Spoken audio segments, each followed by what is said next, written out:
মুখো বরিশাল নিয়ে কিন্তু অনেকের মনেই অনেক কথা। মুখো বরিশাল লেগেও কিন্তু কেউই দেখতে পারে না। এই যে দেখেন মোরা চাল বাজতে আছি। এই যে এইটারে কি কয় জানেন? এটারে আমরা কই খোলা। আর এই যে যেটা দিয়ে লাগতে আছে এটারে কই খোলা পিসা।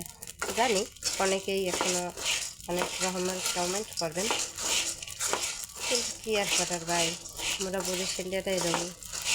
আমরা কিন্তু মানুষের অনেক ভালোবাসতে পারি, অনেক সম্মানও করতে পারি। যদি বিশ্বাস না হয় একবার মুখ বরিশাল আইয়ে রাখবেন।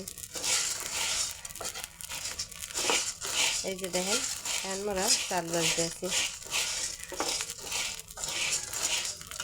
এই যে চাল ভাজা শেষ হইলে এটারে চা দিয়ে খান, এর লেগে আমি চাল ভাজি। দেখেন তো নারকেল দিয়েও খাই ওরা, অনেক সময়ই এটারে খাওয়া যায়। তাহলে অনেকে আবার করবেন যে বরিশালের হচ্ছে খেয়ে তারা না খায়, এমন কোনো জিনিস নেই ভাই। এটা হচ্ছে যার যারে যা যা ভালো লাগে, কিছু করার নেই। আমাকে তারা এই ভালো লাগে, লেগে আমরা এই খাই। তো ধন্যবাদ সবাইকে।